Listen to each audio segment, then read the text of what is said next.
Hello, ladies and gentlemen, all those folks in all those places out there in podcast world, you have reached the wonderful Katunkwit Chronicles, where we talk about our lovely little town with people from town. And I would like to make note, before I forget, which is quite often, I would like to make note that you can reach us if you have questions or concerns at katunkwit@gmail.com. That's CATUNQUIT, and then you know how to spell Chronicles, CHRONICLES at Gmail. That's GMAIL.com.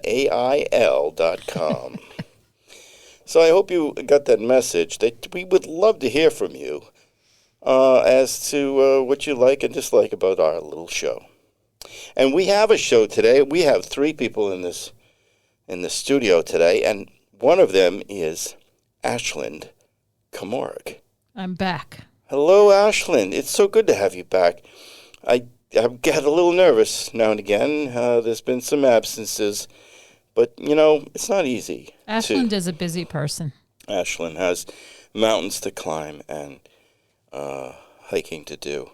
So we're also here with our former co-host fill-in co-host last week, Sam Nog. And Sam's here again, but serving as a guest this time. Do you feel more comfortable as a guest or more responsibility as a co-host? I feel less responsibility. I feel like very welcoming to guests on this podcast. I would. Oh yes, we usually. Did you enjoy being a co-host? I did. There isn't a lot of direction, though. Right? Yeah, it was a little bit similar to being a guest.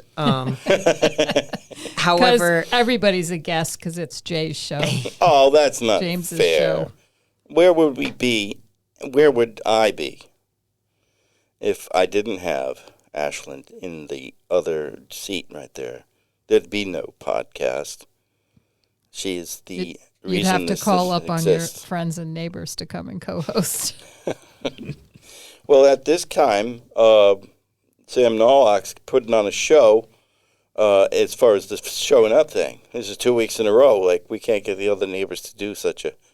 That's the record for guests on this podcast. Yeah, that's a new record. Yeah. 2 weeks in a row. Maybe we'll get you next week, too, for some other role. There are 4 microphones in this studio, and we could be a big group of people. Someone would have to sit in the little kiddie chair, though. That is an odd chair. It's always very busy over there. Just seems like there's a lot of junk in this room.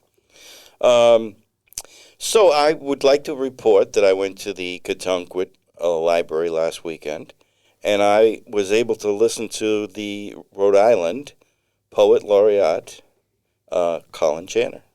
And he was great. I mean, great. He was about 15 minutes late. So there was the room full of poets, so there was no shortage of poetry. Did you guys all take turns entertaining the crowd while you waited for him? They actually asked the poets to come up and speak, and do their thing. And I don't know why, but people had poetry in their pockets. They brought it with Pocket poetry. Pocket poetry. very nice. I had like to look that. something up, and by the time I looked up, he showed up, so I didn't get a chance to So present. from now on, I think you should have some pocket poetry. Whenever I bump into you in town, I'm going to ask for a pocket poem. I think this is a great idea. I really like the idea for all people that are interested in poetry. Now, I could ask the same of you. Could you bring me some pocket pottery? I could bring you some pocket pottery. Yeah. In fact, if I went back, to my car, I could get you some pocket pottery right now. Well, it's good. I had a friend that we would be clamming on the shore, and he would come and watch, and then he referred to certain clams that I discarded because of their size. They weren't quite big enough. He called them pocket clams. So he would. You don't want to forget I was a gonna say clam that. in your pocket. It's okay to have a poem in there for a few months, or maybe a small piece of pottery wouldn't be too bad, but a clam. Right. He found that to be a way to abscond with, the ones that were not quite legal size. It's a pocket clam. It was a pocket clam, and mentally he would get that through, on the other side of his head. It's just fun. But the poetry reading was fantastic because once he did arrive, the poems were wonderful, but then his discussion about the poems was equally good. So he was able to provide us with a perspective on, where these poems came from. I asked some questions about poetry and politics and whether he, write about politics given the circumstances. But given that he is from Jamaica, he said there are all kinds of democracies, right? And they flex and this under some significant currently, strain. Ours does not fall within that definition. Flexing? No, democracy. Yeah, not at the moment, no. So it was interesting. It was relief a little bit that we aren't all responsible to, write the poem that's going to, we don't have to be Bob Dylan, and create the song that's going to change a war. Where is the contemporary Bob Dylan?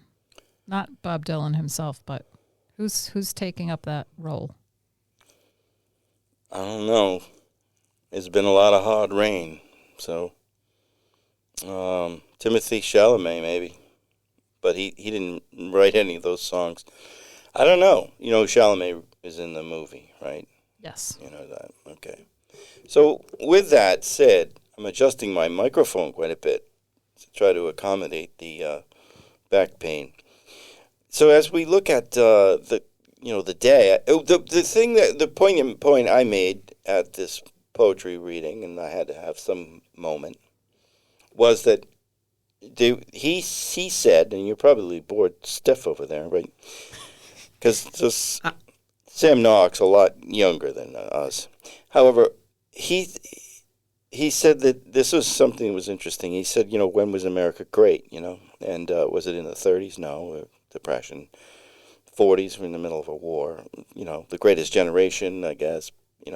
I think the greatest generation is probably in the room because it's going to have the most to take care of, given that we've polluted the earth. We've trashed the place. Trashed the place. So we'll see what the next generation, whether they're the greatest. However, then the 50s, everybody thought that was the best time of, prosperity and all that BS, but it was only good for people that were white people. So it wasn't inclusive of all, and there was, wasn't equal rights. And the 60s was just a tangled mess, which, resulted in some nice changes for women and for equal rights, but still it was a mess going through all that, the Vietnam War. So if we go through all these decades, the question was, when was America great? And I said 1619. Before the colonialists came to, I was thinking the same thing. So, well, but of course it wasn't America then. It was a. I think the word was still around. No. America came from America. Whatever his name was. Vespucci. Thank you for the help.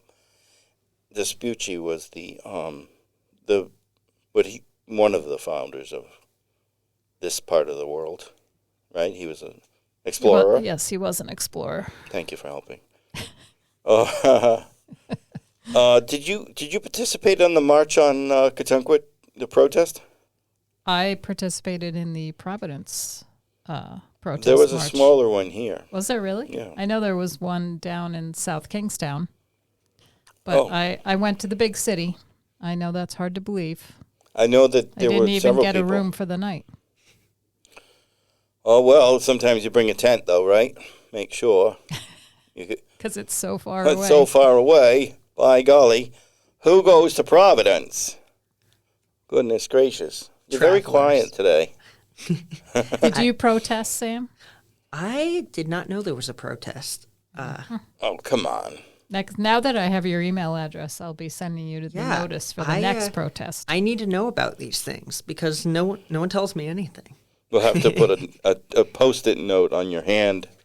Yeah. That would be good. That's what I have to do to remember anything.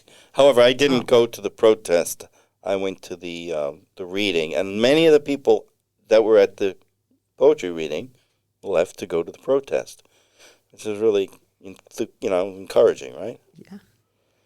But there was, I saw some people proceeding, down to the square, Veterans Square, along Katunkwit, Maine, to protest. I saw a resist sign, and the woman was, she had a walker, so she was moving slowly, and I was so proud of this person, Yeah. standing up right in our little town of Katunkwit and stepping forward to protest all of these changes that are in play here. Well, now there seems to be a lot of interest because everyone's stock portfolio just crashed. Yeah. So everybody, this different kind of, it's a different. I think It actually increased the number of people that have some concern. Right. It's pulling more and more people. although what I saw in Providence was that, based on the signs, that people were protesting for many different reasons. Yes. On account of many different things they were unhappy about, but they all came together and peacefully marched through the city. Yeah. Signs, everywhere the signs, breaking up the scenery, blowing my mind. Do this, don't do that. Can't you read the sign? Was that a protest song? I don't know that one. Well, that's from the 60s. You might not have known that one. A few years before I was born. Hey, how about daffodils and forsythia abounding everywhere? Are you happy with the yellows? I haven't seen any forsythia, and the daffodils along the bike path are just starting to open. Well, you live up north. It's a bit colder where I live. It's true. You You get snow. townies. You get snow and we get rain. Yeah.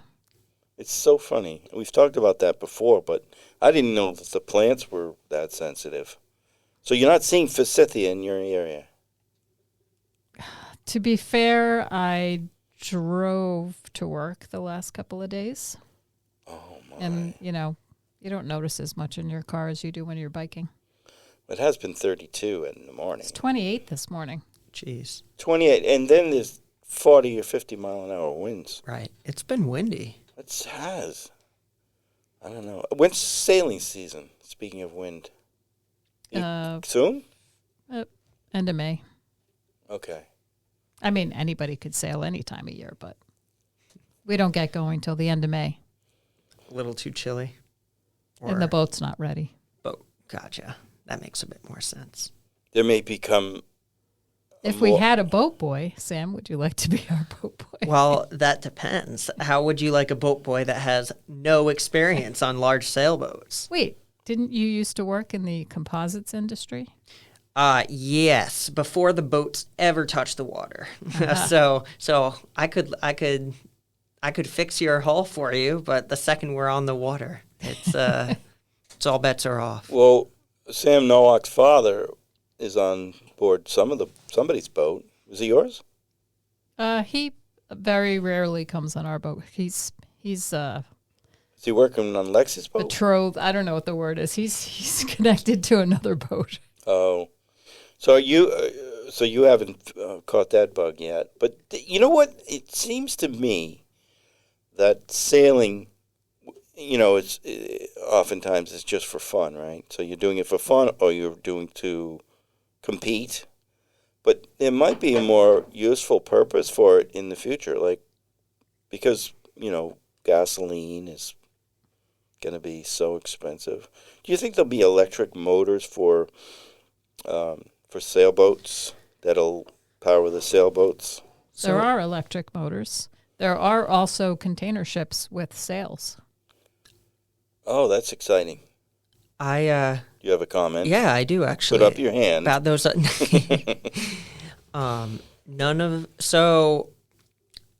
You said electric boat motors. And in fact, the company I worked for after the boat hull company, the carbon fiber boat company, was a company entirely built around electric boat motors, outboard and inboard. They were kind of working on a little bit, but mostly 15 and 40 horsepower electric motors that for people to put on either their dinghies or their sailboats or motorboats too. As they were working on a couple bigger ones to potentially sell to the Coast Guard or harbor masters.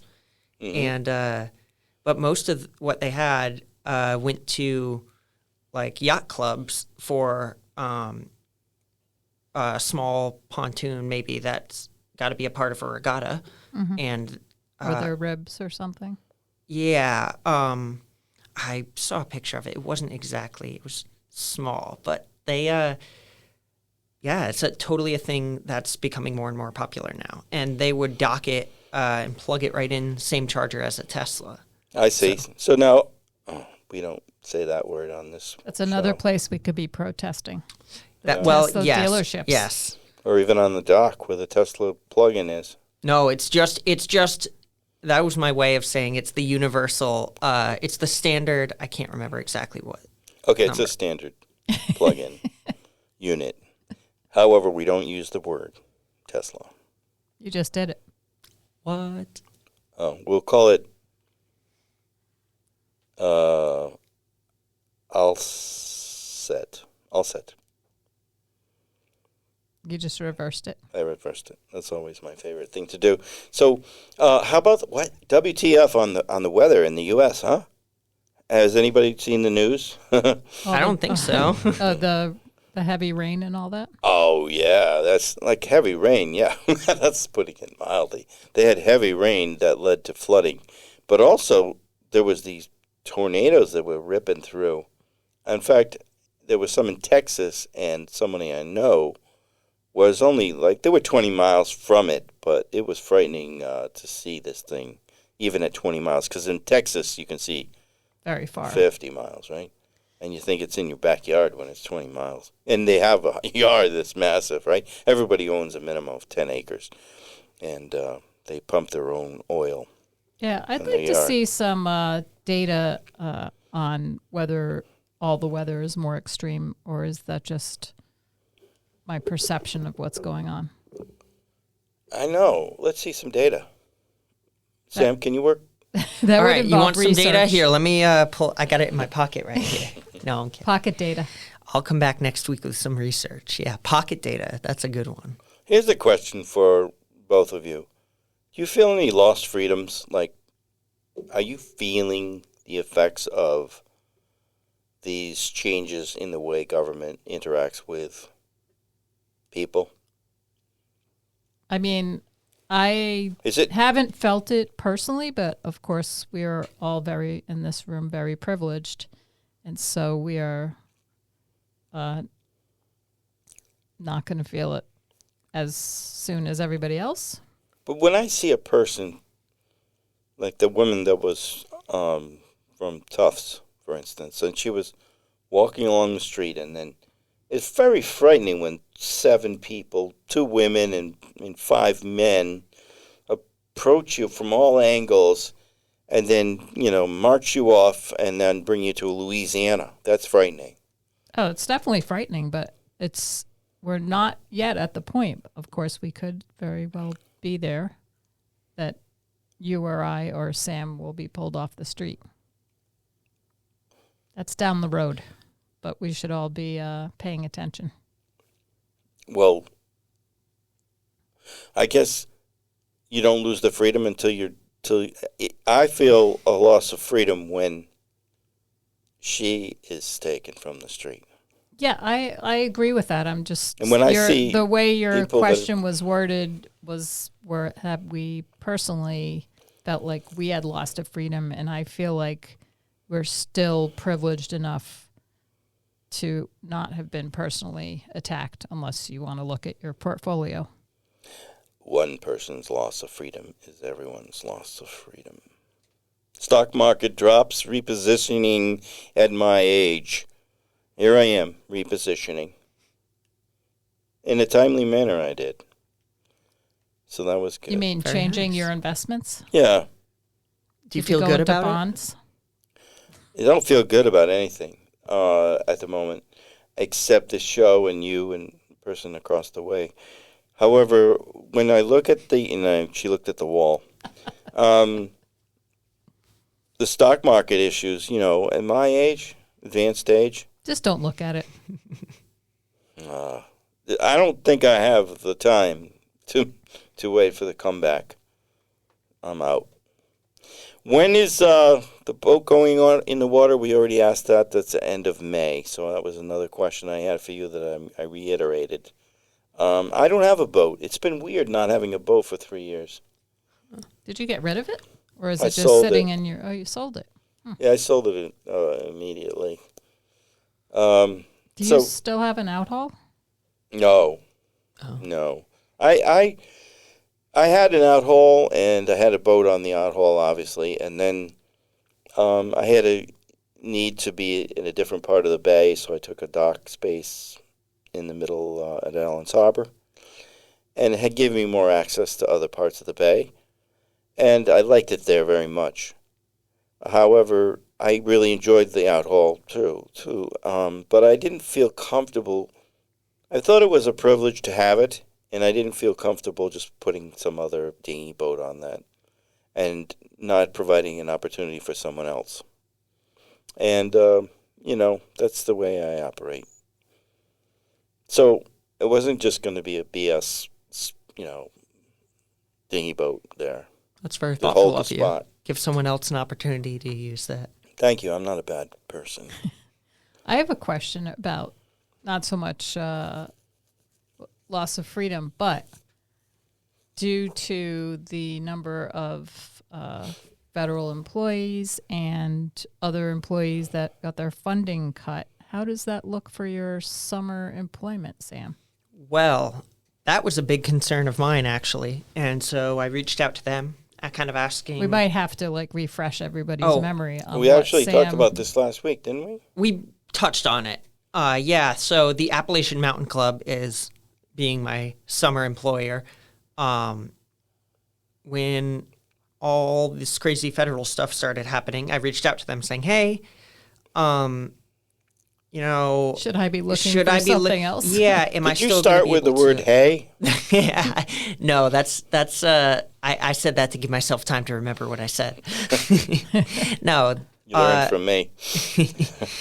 I basically asked how their program was going to be cut and kind of how that was going to affect my employment, and they said, fortunately, we get most of our money through other means, and with the influx of private donation this year, we're also able to keep all of our programs going. So, So good. what I'm hearing is that Sam Nowak's father and mother sent a significant amount of money to So they the could get him out of the Appalachian house for the summer? they're like, get them- please take him, Get please. the dude out. Garden or no garden this year? You gonna do a garden? Yeah. Not just hops, We haven't really been hopping. hopping around. Yeah. The hops come anyway, though, don't they? Grow on their own. They're kind of like weeds, but I've been slowly trying to get rid of them. But What's your yes, garden look like? What do you grow?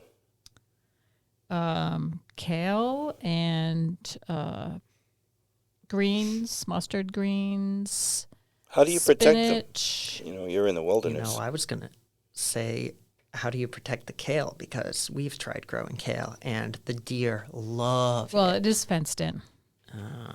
So yes, we use the fence for that. How high? It's 5 or 6 feet high. Five, wow. probably. They can jump Yeah, right that'll over that. that'll Yeah, do but it though. it's small enough, and we have a dog. Oh, okay. Yeah. What else? Tomatoes, Nice. cucumbers, eggplants. It's funny. I was cleaning up. We have so many books. I've been getting rid of them, putting them in that box at the library. And Is there a box? No. there's outside in the parking lot. Okay. So I wanna go came there. across my gardening notes from 1990 through 94. Oh, that's And nice. I grew way more stuff back then. Of course, I didn't live in Katunkwit at the time, and I had way more sunny property than I do now. It is a bit treed where you are now. Mm-hmm. Yeah. And you got the witch's cauldron. She created this. I mean, you probably have been to the pit, where there's this What else Sam's massive. been to the fire pit? Oh, the massive stone in the fire pit, and then there's a swinging cauldron. Oh. She makes a killer, and I don't mean it literally. Chili. Chili. Thank you for helping. Oh, I like it. Chili. That's really good. Yes, I like it. I like the chili. I think I got stoned on that chili a couple times. I ate so much. Any restaurants recommendations on the island or off? The Oak is continuing to be a very high quality restaurant. Service is Oak. good. The Oak is a Oh. place. Yeah, it's Yes. a good place. I think it's nice. Yes, Wait, I had. Don't you work at the Oak? Well, that's besides the point. Not that I'm advertising for my employer, but I also do eat there, working there. So, I like the owner Do very you much. get a free meal for every shift? That's not a hard question. Well, they feed us every shift, yes, but I don't get to just like order my own meal every single time. They're just like, here's a. Well, they'll often cook up like a very large batch of something delicious. Oh, like, for all the staff. exactly. And then if you don't get enough, you make your way into the cooler area and grab a nice handful of Or lobster. he right, goes to lobster the dumpster. tails, the dumpster. No, don't get yourself in trouble. No, I take a big straw and I go to the grease dump out and I just take a big chug. That'll keep your Very high your calorie. bowels moving. Very high calorie. I'm sure. So I did go to a new restaurant. Okay, tell me. Relatively new. I didn't even know it was there. Press in Wickford. Oh, that's the duck press. No, Duck Press is in Wakefield. Okay, I'm gonna Wickford. Yeah, press. This place is right across. Here's some Rhode Island directions from you. Right across from where. What was now? I can't even remember the name of that place. The old Wickford cheese, and you know that place, Wickford Gourmet. Oh, okay, yes. Oh, I went there. Right across the street from Wickford Gourmet. I went and used that bathroom. Anyway, the food was very good. Bathroom was great. Yeah, very necessary. So you have to know where there's a good bathroom too. But the food was great. You have Yes. a dinner meal. We went for drinks, but then we just kept ordering things that looked interesting off the menu and splitting them between the four of us. Now, when we were in there, it was in between, so we decided it was like between the lunch thing that they do and then the dinner thing, and they were offering, I think, scraps Small from plates lunch. or something. Small plates. Yeah, and when you saw small plates, know. you know how he feels about that, right? Yeah. Everybody knows. Oh, yeah, no mystery. That's just everybody in Louisiana knows now. So yeah, well, we went we were looking for a place that was relatively inexpensive, and what a nice surprise! I don't even know if I should tell everybody so it doesn't get all filled up. But it's not a new place. But we went to Frankie's, and I had this thing that was just fantastic. Where the heck is Frankie's? It's not the most, interesting place as far as decor or any of that stuff. It's located near Staples in North Kingstown. In the Walmart Plaza? I wasn't using that word. Another word we're not using. However, on that topic, yes, in that first in the part. where the pizza place is and the Yeah, dentist. they do offer pizza there, but I don't know who's cooking the stuff. But in the back, they've got something special going on. I've been there twice now. Both times I really liked it. Eva liked it. So, she's particular. Bartender was fantastic. We stayed at the bar there. And everybody was very pleasant. And the food, good. And it seemed like a real local place.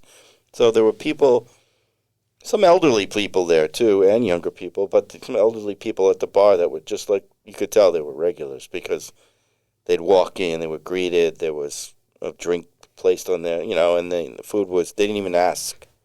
It just came right out. So I thought that was kind of a nice recommendation. Has anybody been over to what used to be Snoopy's Diner? I did go once. To the new place? Mm-hmm. Is it like the old diner? Or it's upscale dining, isn't it? It's Italian. Okay, that's enough said. You didn't say much more than that. I love Italian food. I heard good things about it. I went and I ordered chicken parmesan, and it didn't have a lot of seasoning. If you can't do that, my gosh, you need to rethink of everything. Yeah, sure.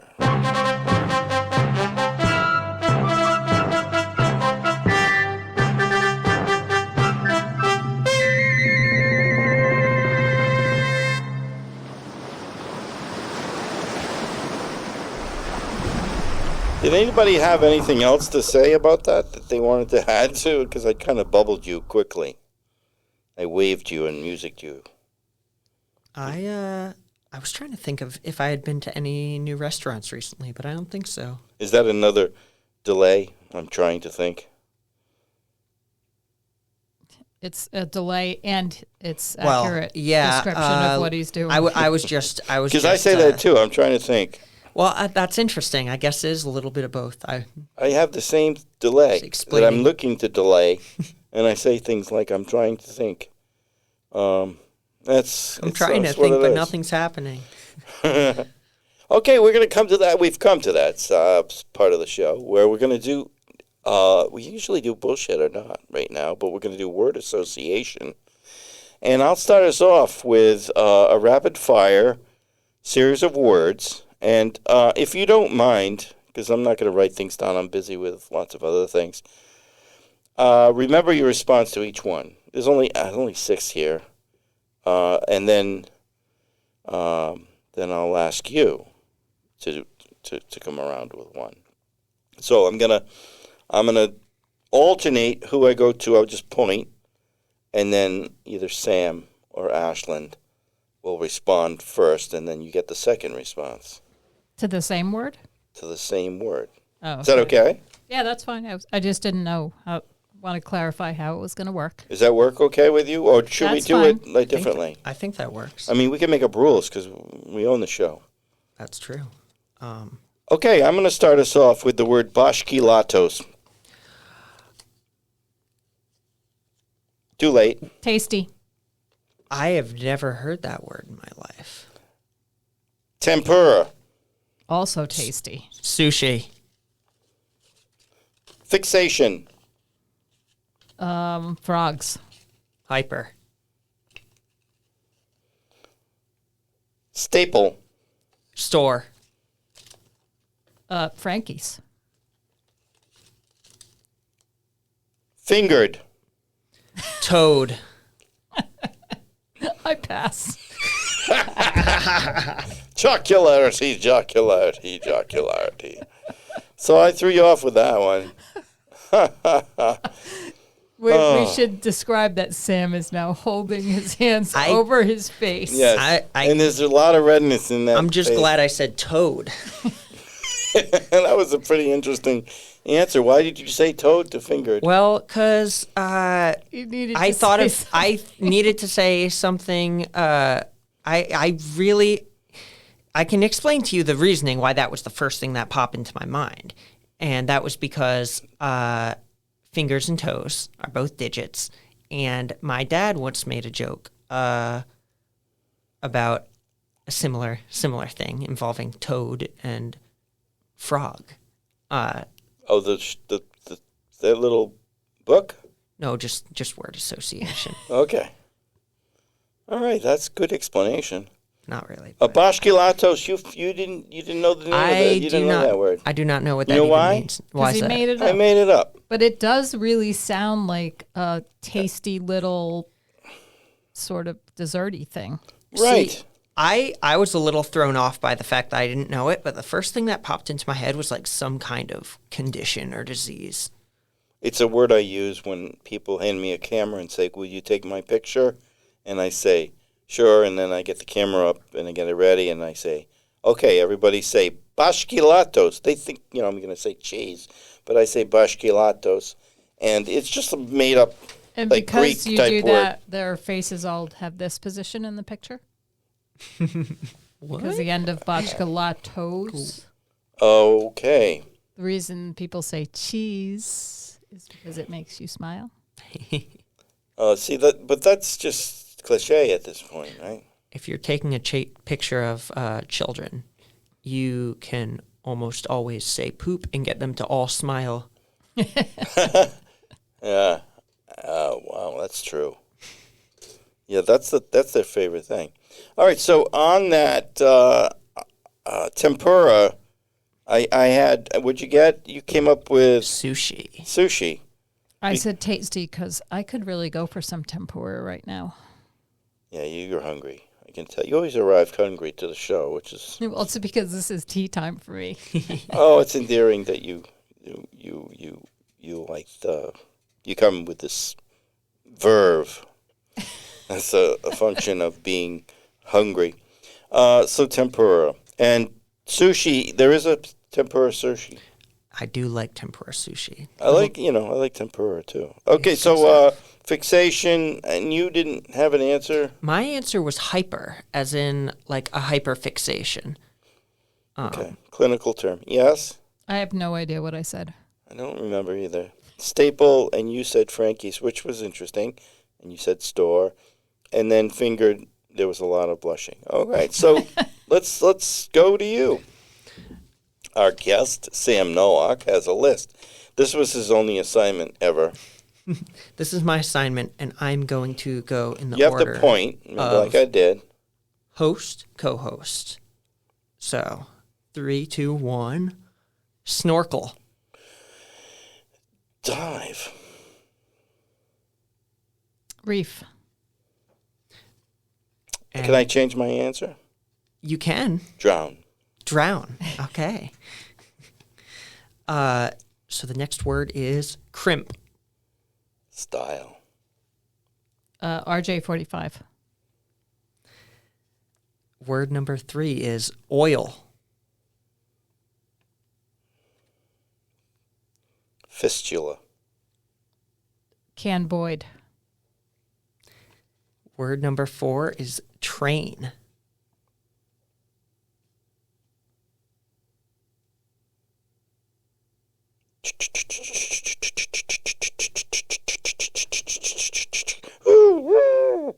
That is an acceptable answer. Wreck.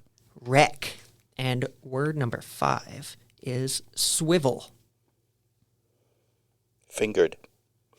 The Exorcist. All right. Those were my 5 words. Now I would like to touch on this a little bit. Fingered is touched. First we had snorkel, which you both gave Very understandable, normal, reasonable yeah, answers. And then I changed. Dive and drown and reef. Why did I say drown? Because when you snorkel, you drown. Yeah, I never can get that right. I always blow out at the wrong time, suck in at the wrong time. Right. You spend too much time above the water. Not enough time in the water. Yeah, I don't know. Like, what swimming for me? I said it before, but many times, swimming, and I hope it doesn't come to pass, is the stage just prior to drowning. And with that said, snorkeling, I can't get the timing. Just the swimming too. Like I can't turn my head and time in the swim. Yeah, you don't turn your head when you're snorkeling. Oh, I know that. That's a good point. However, That's how you get water in your snorkel. That's right. But you can't. You have to blow out at the right time. You just breathe normally. Well, not if you dive. If you dive, you have to clear the whole snorkel. Okay, but if we're just snorkeling, I've never been able to do that. I am also guilty of snorkeling and accidentally going a little bit too deep and just getting a nice Mouthful of water? throat full of water. Yeah. Well, you probably have more skills to survive. Well, maybe. I mean, doesn't do wonders for digestion. What do you want to do with that paper? Are you gonna go over these words again? Yep. No, he's going to crumple them and make noises. Am I making sounds? I'm so sorry. Yes, you were. Word number 4 was train. We got some interesting responses. I don't. Honestly, the first thing that comes to mind when I think of a train as well is the noise. So. Well, I also was thinking of ways to say something that was funny about training, like to try and twist it, but I didn't get anything beyond fingered. And we talked about the number of times you can tell a joke that works last week, and we said 3 times. I'm already on 4, and now it's not a good joke anymore. But when you get to 7 later on in the show, it gets funny again. It's funny again, and. You gonna join us with this? All right, but I'm giving you each a different word. Okay. Okay, ready? Plink. Tink. Nimrod. Hot rod. Kerfuffle. Fissalabage. Cacistocracy. Cactus. Pandemonium.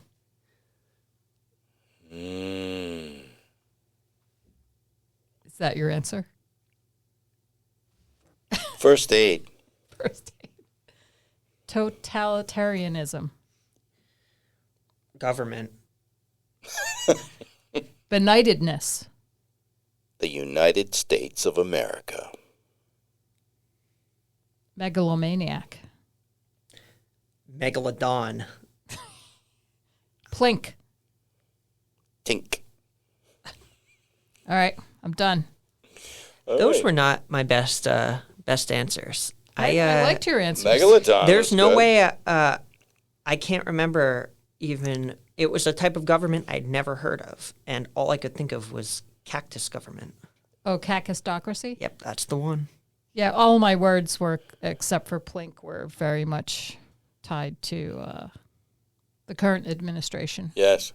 And the plink is the sound of, $1 million coins going into the bucket of the billionaires while this is all going on. Go over your words, and then we'll try to come up with something more funny. What were the words? Plink. Plink, Nimrod, kerfuffle, cacistocracy, pandemonium, totalitarianism, benightedness, megalomaniac, and plink again. Benightedness. Okay. Well, that was fun.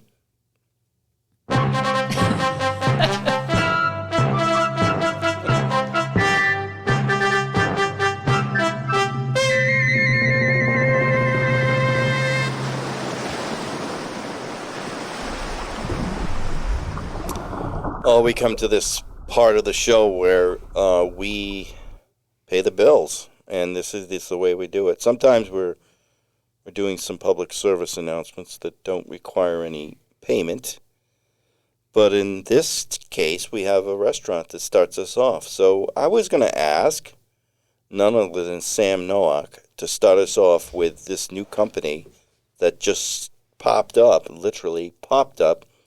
And Sam Nowak's going to get closer to the microphone, and he is going to start us off, which is this is unique. Hey, this is the first time anyone's ever read any of our commercials. This is a guest sponsor message from Sam Nowak. You email us, we don't call you, and you don't call us. Restaurant for takeout only. Cash only upon time of pickup. Pop-up restaurant working from several commercial kitchens in the area. Hot food is only hot if you show up when you're required to show up. No frills. Bring your own plates or containers. No throwaway containers are accepted or utilized. We also accept protein drop-offs, such as fish, and we'll cook it. No amenities, plastic forks, nothing, but a fine, well-prepared meal made by an award-winning chef, having won a Katunkwit Sous Chef of the Year in 2003 and 2014. Email us at nocall@cox.net and to see our menu at our website, yeuwdc@yeuwdc.com. Wow. Very good reading. And James, you were conducting. I was giving him like a pace hand. It was almost like a conductor, yes. And you did a fine job. But isn't this an interesting concept for a restaurant, a takeout concept? I like it. Is it kind of like a professional chef service?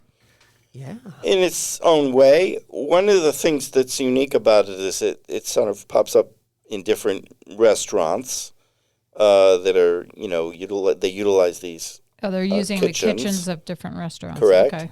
And then there's this, it's all pickup, and you have to bring your own containers. And I really kind of like the idea because, you're not wasting all that plastic and all the other things. And even if they go with something that's organic to place the food in, I think it's a good idea. Yeah, we have a stack of those takeout containers at home, and I feel bad about getting rid of them, so we just keep reusing them. It's good to reuse them. However, it's not. It's a plastic that probably breaks down in time, and it's probably about 2 or 3 spoonfuls. I never heat anything You in don't them. want to microwave No, those. don't microwave them because That's it breaks okay. I don't down. even have a microwave. Forget about microplastics. Those would give you macroplastics. Leave it to our favorite Ashland to not have a microwave. What do? Rub your hands together to heat it? I mean, What do? You put it on the you bring it out to the cauldron, cook like the old days. I place my leftovers on top of the wood stove in the winter. That's good. Do you really? No. No, you use your stove and conventional means. Yes. Are you using electrons now, or are you using gas? We have a gas range still, but after that dies, I'll probably switch to like an induction. Yeah, I think we're breathing in a lot of carbon, right? Is that the whole problem with that? Yeah, I mean, I don't know if it's carbon, but we're breathing in something. It has to be carbon, right? It's a Yeah, I know, but natural gas. I'm not sure exactly if that's the chemical that we're. I want a breathing full in. report next time we meet. We need a science guest. All right, our second notice is about, this is a public service announcement. Cotuncquit Norms, that's capital N, capital O, R, M, capital S, softball team is looking for players over 65 years of age to play in the Social Security Classic National League. Cotuncquit needs representatives and, more importantly, an aged catcher, shortstop, pitcher, and first base person. No gender requirements. Be whomever you want to be. Bring your own balls, bats, and mitts, and no nudity on the school fields or beer drinking. That seems to pop up quite a bit. Come by Norm's office at the abandoned house on Cotuncquit, Maine. Isn't that a cool place to meet? Meetings are on the first Thursday of each month if you'd like to participate in the Norm board meetings. I'm far too Wait, abnormal you for have this. to join. You have to go to meetings to play softball? No, I think you have the opportunity. Meetings are on the first of each month if you'd like to participate in Norm board meetings. But hey, we have an opportunity for softball persons of any gender that are over the age of 65 here in Cotuncquit, and we could be part of the Social Security Classic National League. That would be exciting. I doubt it. This is an interesting company. It's actually an announcement, though. I think they're going under. Oh, no? All things basement related requested a PSA announcing their recent flood at their warehouse facility in Cotuncquit, and therefore they won't be able to dry out your basement until they can get the 3 feet of water out of their own basement. So It's very unfortunate that the warehouse basement is flooded. That's Were where all they of keep. their pumps in use elsewhere on the island? I was going to say that doesn't. Does that say something about how well they operate if they couldn't pump their own basement? In the event of say, I think these waters flood, as you know.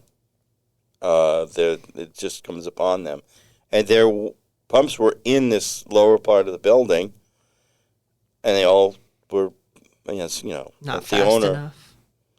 the They owner didn't there. turn them on. What's his name? Rico. Yeah, Rico. This all sounds very suspicious. Is there an insurance claim? Yeah, Rico's looking into that. I don't know if I think he insured it on his own. I think he had the MOB on that one. So, No Hearts Farms, goats, and sheep have given birth. So come visit the lambs and the baby goats at least 1 week before Easter, as they are to be butchered during that week. The goats and the lambs? Yeah, they butcher the goats too. I don't normally have goat for Easter. It's a niche market.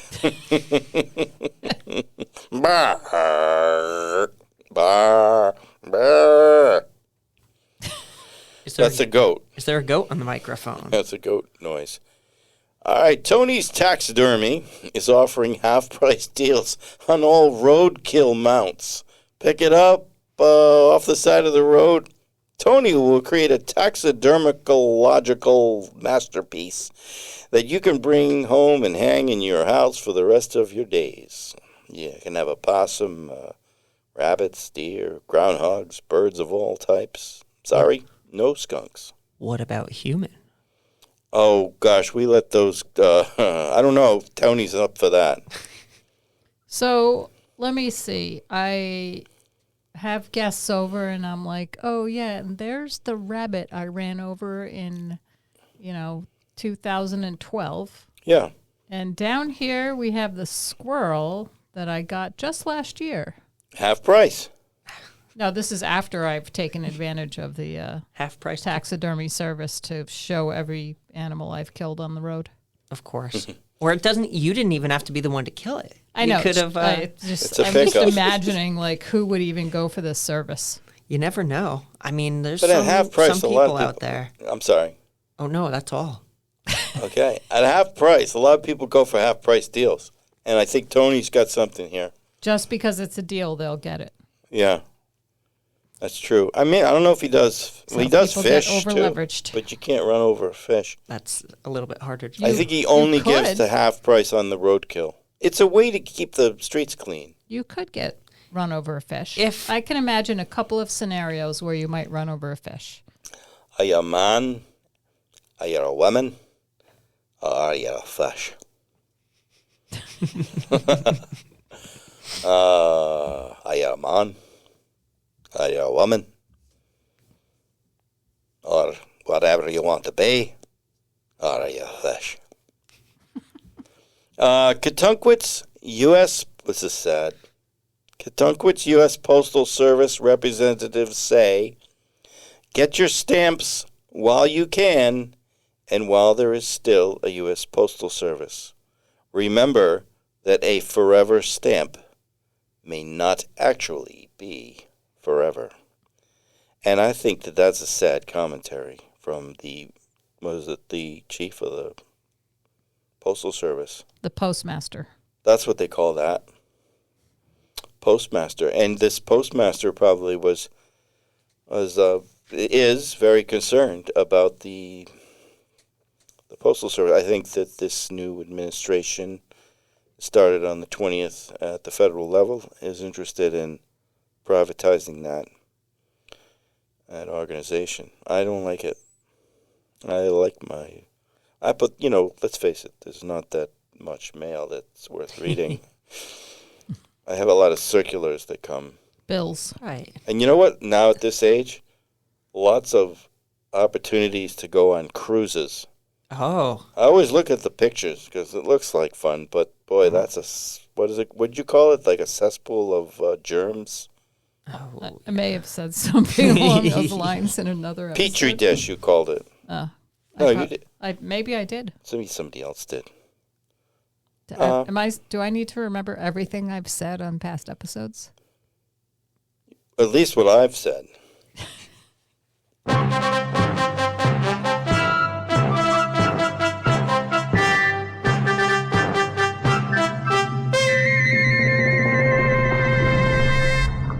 Go right to Bubbles. Is it bullshit or is it not? That is the question. And I said I recently was asked by the local press, Katunkwit Press, to describe the show, and then I had to use the word BS instead of bullshit on during the interview. And I don't know whether they would print that or not. So I used BS. But I would start off, if you'd like. We usually do. But we could start with somebody else. Let's start with none other than Sam Nowak. that's me. All right. Now, here's... Is it bullshit or not? Yes, here's a story that is either bullshit or not. I like the way you said that. You look like you enjoyed saying it. It's a short one. So, 8th grade in Katunkwit, towards the last day of school. That was like last year, right? Basically, yeah. Actually, not even a year ago at this point. So, we, luckily, because the school is so close to the beach, we walked down to the beach at the end of the school year to take a day swimming. Now, while we're at the beach and I'm sitting on the sand, one of my friends comes out of the water with a full-size horseshoe crab in his hands. And when I asked where he got it, he said he just found it and it was alive. Is it bullshit or not?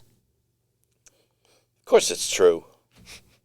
I mean, that's nothing too shocking there. Really? Have you seen horseshoe crabs in Mackerel Cove? I was going to say that it seems like a perfectly plausible thing, but I have personally not seen a horseshoe crab at Mackerel Cove. Where is this beach? This beach.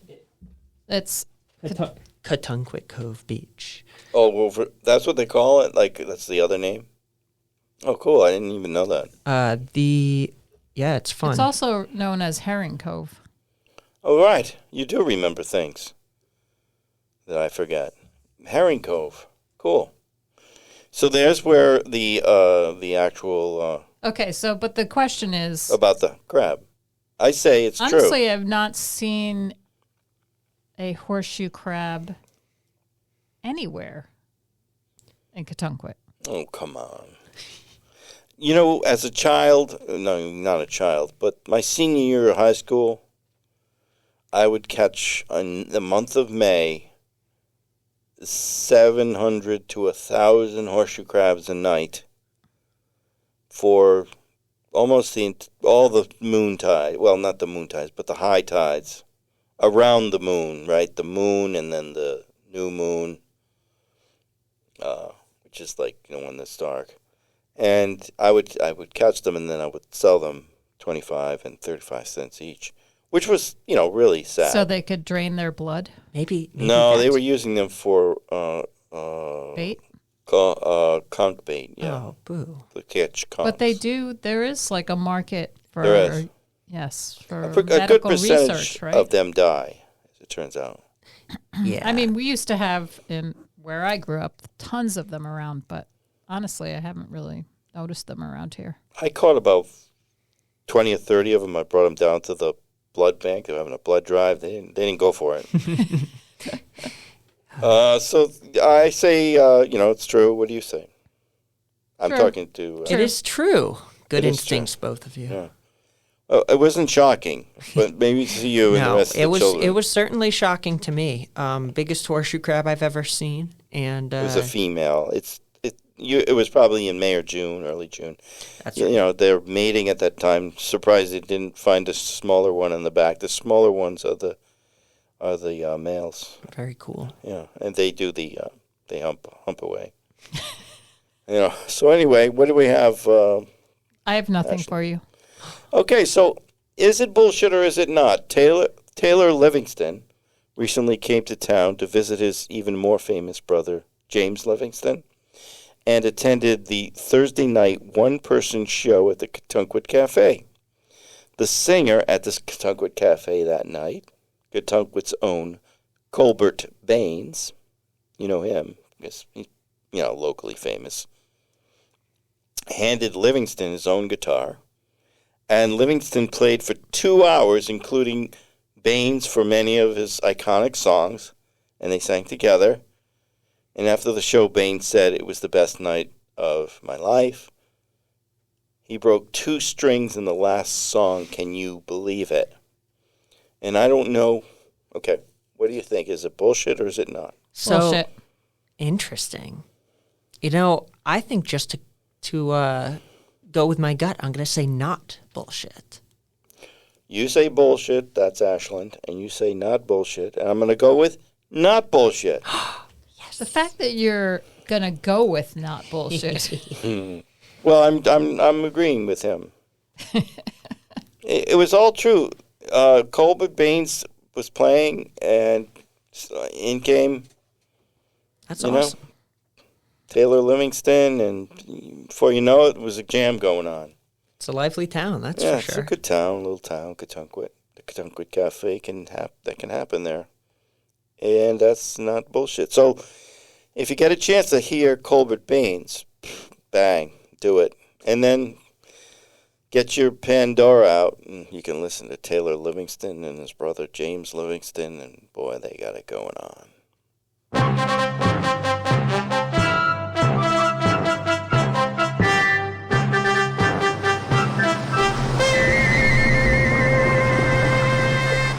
That's a confluence of trumpets, waves, and bubbles. All right, so we've been sort of exposed, if you are a member of the audience, or any of the 2 people that are sitting with me, to these 3 principal characters that were children that, the principal character, me, one of the principal characters, grew up with. Right? So there are 3 other people that are involved. There's the youngest is Todd. Derek, his brother. They're the Vientos brothers, Todd and Derek. And then there's me, and I am Raymond in the story. And then there is none other than the person. His name is Hal, but they call him Scav in this story. So you may remember from last week. So this is entitled Scav's Wasps and the Dead End Olympics. Are you familiar with the story at all? Yeah, you might. Yes. I remember the first installment with the 1, 2, 3 Army. yes, exactly.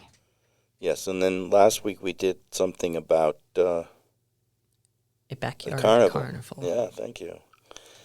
And his manipulation. So Scav is a person that essentially manipulates the children with money and trinkets and toys and other things. And he likes to dominate others.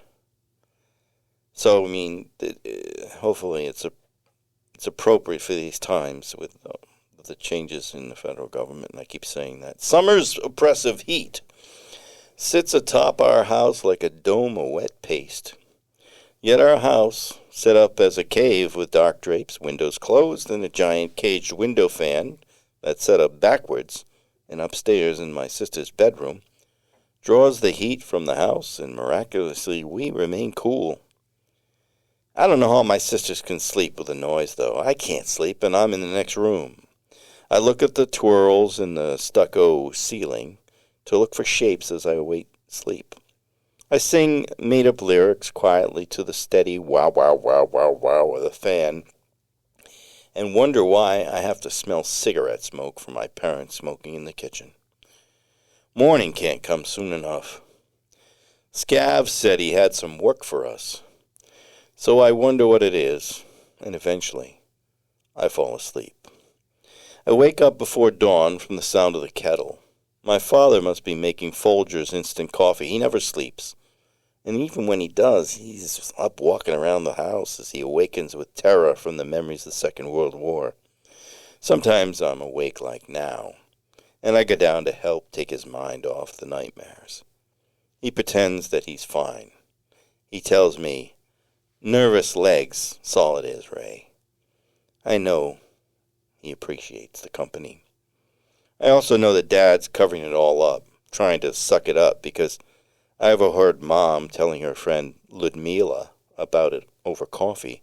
She asks, "Tommy gets terrible nightmares about the war. Does Joe shriek? Does he yell things like, 'No, no, no,' while he's having one?"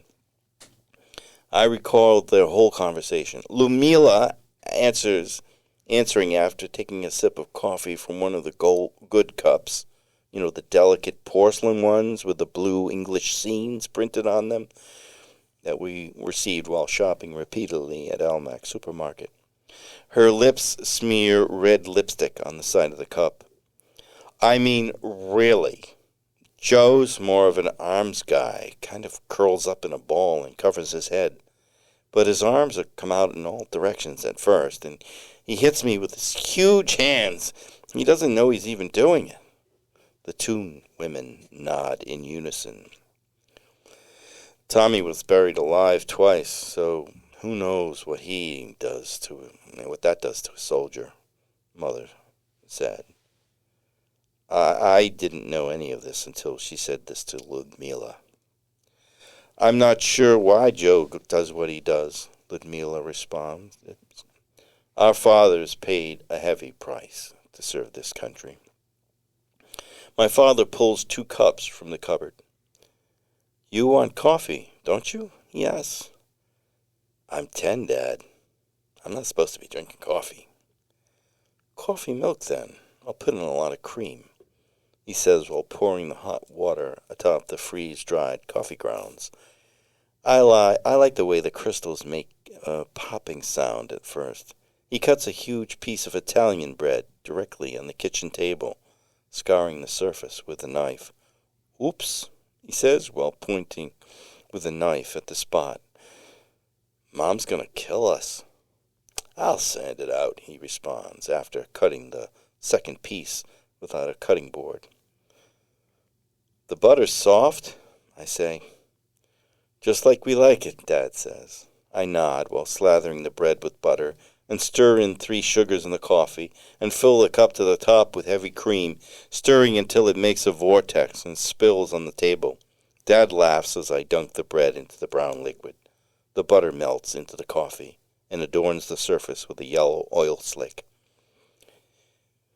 "Did you get a lot of bread last night from that guy at work?" I ask. My dad's pouring the cream as his hand shakes, spilling more cream on the table. "That's okay. I'll clean it up after," I say.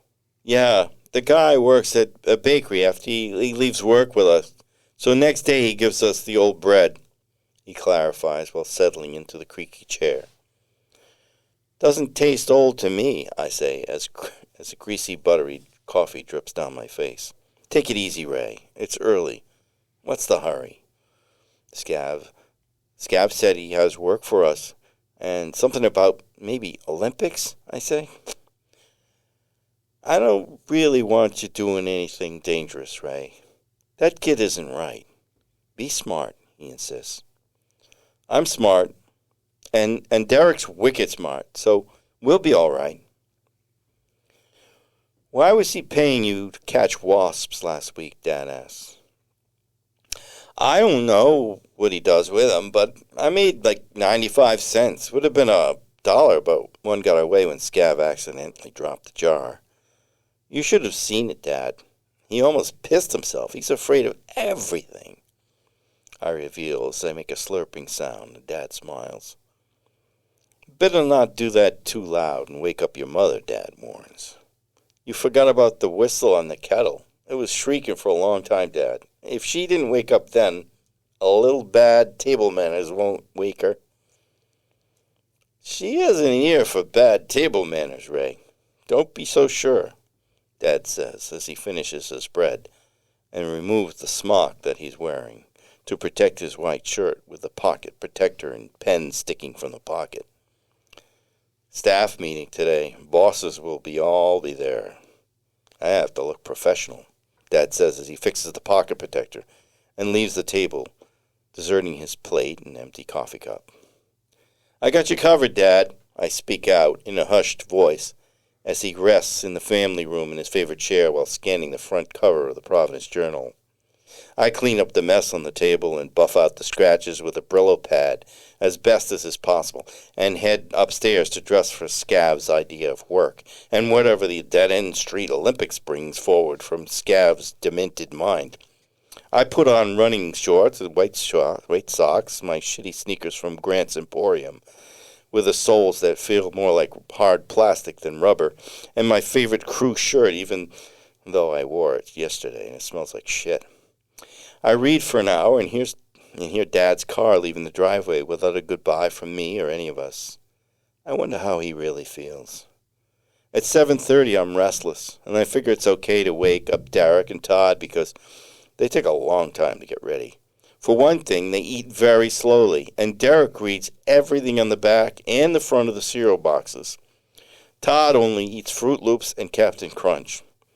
Even I know that you can't live on that stuff. I knock on the door, and Derek and Todd's dad walks by me on his way to work as a teacher at the high school. He teaches English, and I like to write stuff down, too. So I think he's great. "Hi, Mr. Viento," I greet him as he pats me on the head and passes saying, "Red Sox are going to be good this year. I just know it, Ray." "Go Sox! Let's listen to the game tonight on the radio," I yell as he gets in his car. But I'm not sure he hears me. Me and Derek and Todd listen to the game with Mr. Viento a couple times each week. He knows everything about baseball, and Derek scores each game, keeps all the statistics for the team. Todd usually, he's sleeping early. "Bye, Dad," Derek yells. Todd never looks up. "Hey, D, you two guys ready? Scav has work for us, and he said something to me about Olympic competition." "I'm not working for him," Derek says. "Me either," Todd calls out, never looking up. "He's pretty good." "He pays pretty good," I say. "What? A bag of stickers that he got for free?" Todd says. "Or some stale chocolate?" Derek chimes in. "No. He owes me 95 cents for catching 19 wasps. Now, that's real money," I say. Oh, he owes you. Yeah, I got it. We do his chores in the yard, and he owes us money. I'm still out, Derek says. "Well, let's just see what he's up to. I mean, we don't have anything else going on." "I was going to see if Katie from Gentry Drive wants to play catch," Derek says. "Catch? You? With a girl?" "Ooh," Todd says. "Wow. She's very cool, and she can really chuck a ball. Do you like her?" I ask. Like? No, I just want to see if she can throw a baseball, not just a softball. Maybe she can play Little League. She seemed really good when I saw her throw at Scav's Carnival," Derek explains. "What, are you going to just look around for her? Stand outside her house or something?" I ask. "Yeah, something like that. What do you think?" he asks. "I think you should find her and tell her Scav's doing some Olympic thing after work. We have a catch-up with her and then bring her to the Olympics after me and Todd are done working," I say. "More money for me," Todd says. "Let's go, Todd." Todd brings his bowl to the sink, rinses it slowly, and puts it in the dishwasher. I'm jealous because the Vientos have a built-in dishwasher, the only one in Carolina Street. Move it, Toddy. We've got work to do, I say as I push him closer to the door by touching him gently in the center of his back for encouragement. Hold it. I have to use work gloves. You want a pair, he asks. No, I'm okay. Come on, we're almost late. Todd and I walk Derek up the street with his baseball glove in hand, throwing high pops to himself as he moves up the street. He almost bashes into a parked car in front of Harrington's house. Let's go, Todd says while tugging on my shirt. Scav's in the side yard. He has 40 or more glass bottles and caps at the ready. There's a steady humming sound coming from the backyard. Oh, same gig. We bring back captured wasps, and you pay us a nickel for each, I tell you, I yell to Scav. What's that noise? Todd asks. It's not for you. Just get the wasps. We'll deal with that later. Where's Derek? Scav asks. He's trying to get a date with Katie from Gentry Drive to play catch, Todd says. Well, that's stupid, Scav announces as his nose curls up and he sort of starts snorting like a horse. Scav leads us to the bottles. Todd puts his gloves on, and he looks worried. Follow me and you'll be fine, Todd, I assure him as I grab 4 bottles and stick 2 of the 4 caps in my pocket and give one to Todd. Okay, come on, there isn't any here. I wiped them out last week. Let's go into the sandy spot down near the dead end of the road. There'll be lots there, I tell Todd. Scav watches from the distance in his yard. He's wearing a hooded sweatshirt, the hood up and canvas jacket over that, leather gloves and long pants. He could be a beekeeper with that gear on. Watch me, Todd. So, you want to be quiet. Watch. See that hole? Watch the wasp hole. And when one goes in, place a mayonnaise jar on top. That's it. See, like this, I say as I cover the hole with the jar. Now, I get out my cover and wait. Okay, see the wasp is in the jar? Now take the lid like this and leave the jar pinned to the sand on one edge. And see, you just slip the lid over the top and then screw it tight like this. Then you got a nickel, I say. I could do that, Todd says enthusiastically. Easy money.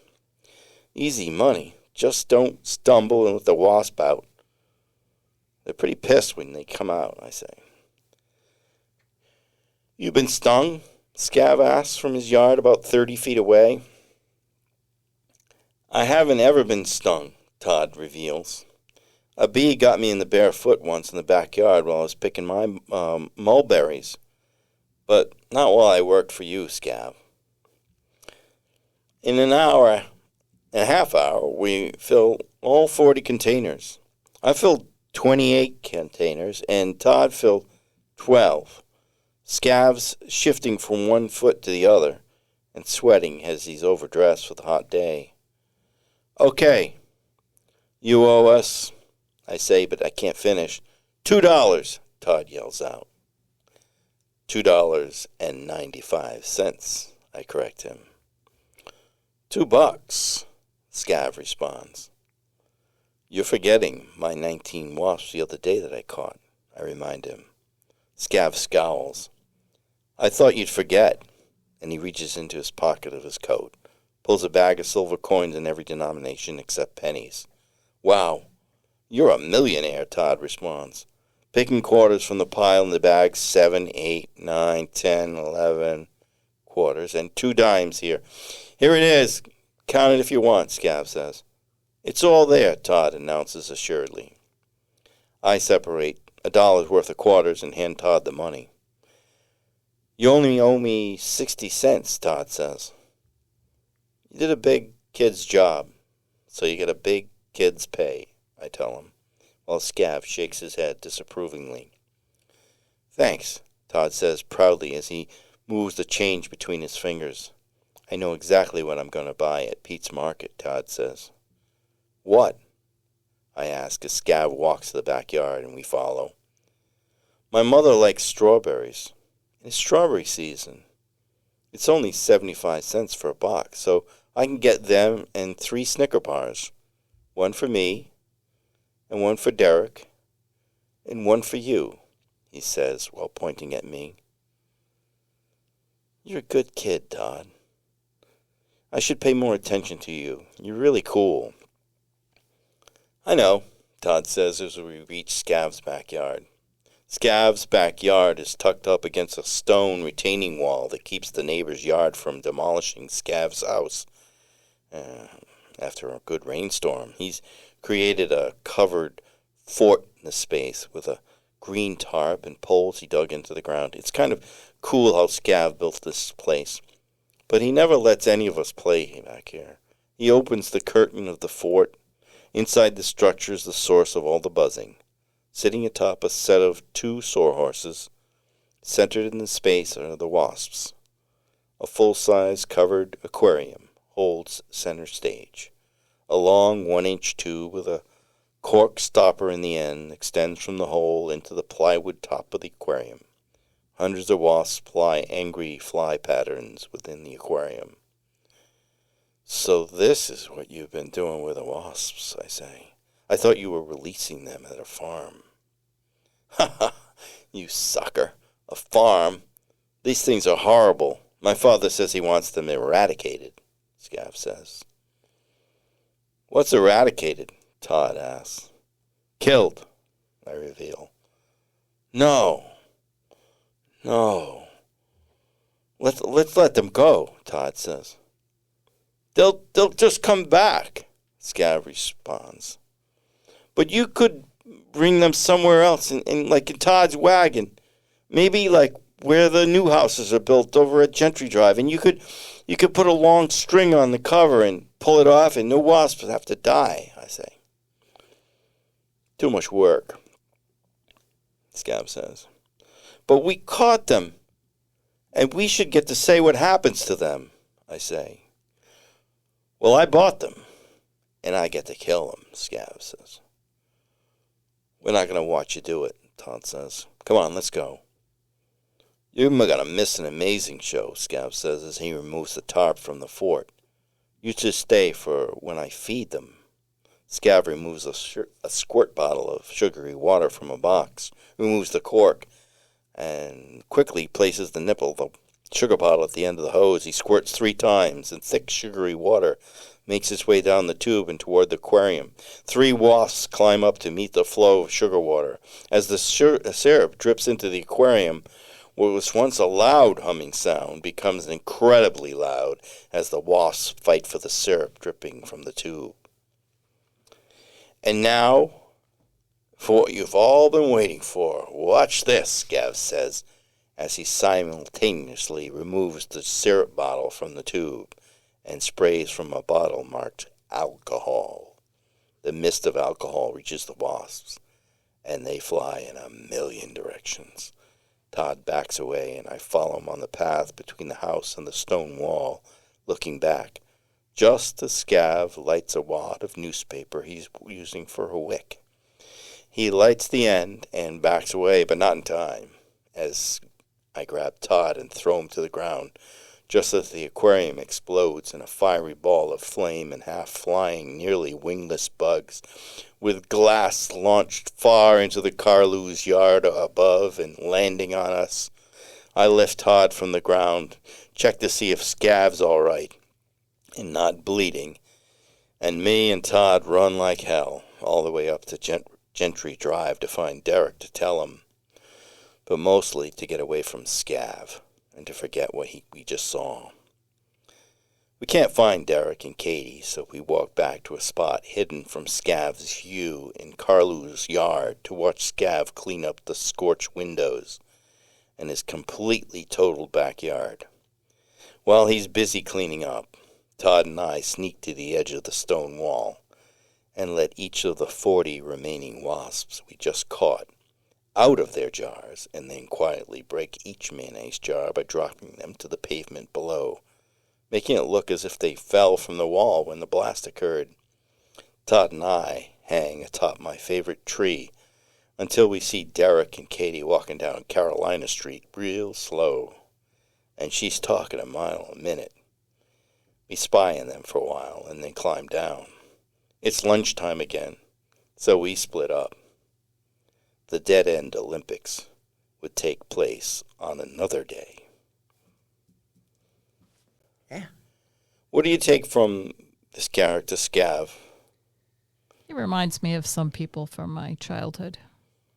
Sort of an amalgam of a few different people. Yeah, it's tendency to, there's something missing. There's an inferiority, perhaps, of that comes out in this need to manipulate others through his actions. Yeah, it seems like there's maybe it's the fact that he's left alone a lot, right? So I think his parents love him. They just can't be around, because they work so much.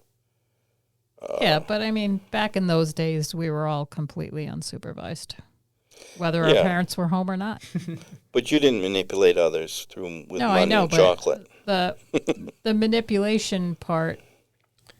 Well, I was a wheeler dealer back in those days, but not sort of in the direction of this guy. You manipulate me each week with this. I don't know if I'm going to be there or not, and we got a guest, and you're pushing me around a little bit. It's threatening, and I'm not very well prepared for these threats. I forget how sensitive you are, James. I am quite sensitive, Ashlyn. And this dude, he holds on to his friends through these means, right? Because Keeping he's them- afraid they won't stick around otherwise. Yeah, through the Olympics and this. But he always liked the money, right? He has to have the money to get the power. Aha. And power is everything, right? Having the hold or control of us. Well, not to everyone, but clearly it is to him. True. Well, we weren't smart enough really to not. Derek was, but we weren't smart enough to not buy into this whole thing. Yeah. I forgot, how old are these characters? Todd is 8. Derek is 9. The narrator, Ray, is 10. And Scav is 11. And Derek is already, looking at the girls. Well, he's not so much interested in girls. He's just interested in someone that could throw as well as... Because you missed the last one. Cause There was a dunk tank, I believe it was. Well, it really she- wasn't a dunk tank, but it was... similar type thing. It was, it was a game of chance where she had to throw a That's right. baseball. She chose Like a at the softball carnival. at the carnival Exactly. through a small hole. But you got the idea. There wasn't a dunk. That would have been, that'd have been way over. That would have been way over budget. Yeah, for no this kidding, particular right? You might as operation. well, at that point, you get a Ferris wheel and Oh, The- this was a makeshift backyard carnival, not carnival, yes. an actual. No, this Run is by- Scav running a carnival so he can make money. Yeah, by children for children. but the children, we didn't have any money, but we found a way to get money for this so we could end up giving it all to him. It was ridiculous. We always had power over us. I thought it was charming how the little boy was going to buy, with his $1, he was going to buy 75 cents worth of strawberries for his mother. I like that. The reason I wrote that in there was because when I got the 75 cents for doing whatever I did, I bought the strawberries and ate them all myself. And you've Which- regretted it ever And I have since. regretted it. I wish my mother liked them too, and I wish I had brought some to her. Because she didn't have much. There wasn't any money for extra stuff. There's always enough money for food, and there was enough money to, get a shitty pair of sneakers. And that stuff don't like that. that or have plastic bottoms instead of rubber bottoms. you remember those? Did you ever have any really bad sneakers? No, you probably will. When you said that, I could remember, and I don't remember if I wanted these sneakers, but they were like hideous sneakers. Yeah, they didn't perform well. They slid. I don't know why I don't know how I ended up with them. Did I ask for them, or was I just given them? I remember getting my first real pair of Converse sneakers when we had to go to, there was a place that made them when things were made in this country.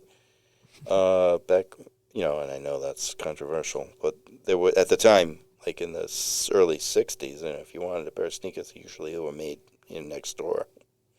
And these happened to be made in Bristol, and I got the knockoffs, the ones that had the little odd, things coming out of it and stuff, yeah. But they performed well. Yeah, that's awesome. But I was so psyched to have them because, I could run faster and jump higher.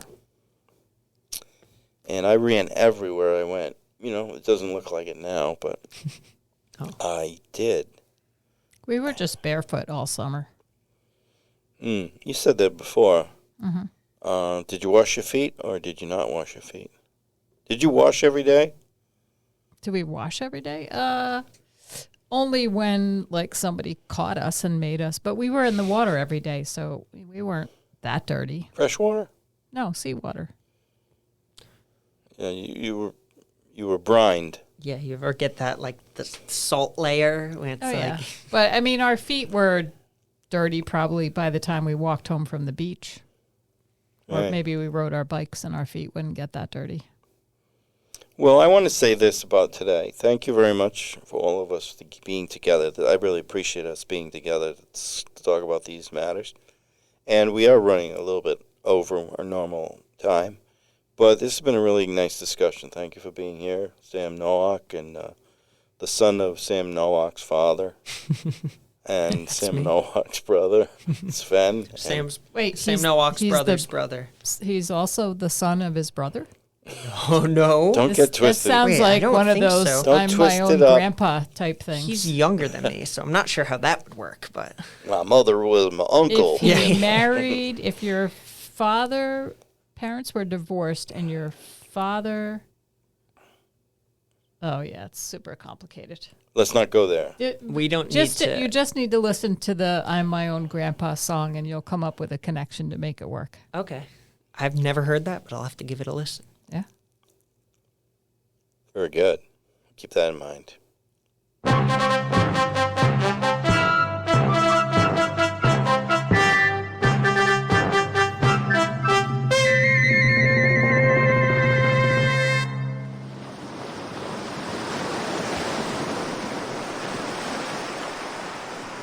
Gotta give the wave its due and then right into the bubbles. And now that's just the thing that reorients the entire spine, and then we go right into the say goodbye. And don't let the door hit you in the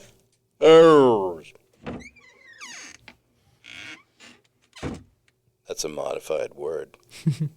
I like it. See you later. Bonsoir, bon dia, buon notte, arrivederci.